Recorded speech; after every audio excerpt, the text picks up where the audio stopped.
সুপ্রিয় দর্শক, আপনাদের নিয়ে এলাম হযরতপুর গরুর হাটে। ঈদের বেশ কিছুদিন বাকি আছে, প্রায় 25-26 দিন বাকি আছে। আপনাদের এখন কিছু গরুর দাম দেখাবো এবং গরুগুলো দেখাও।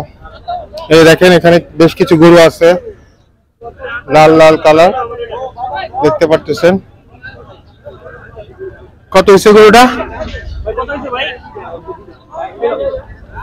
গরুটার দাম জানানোর চেষ্টা করলাম, আসেন।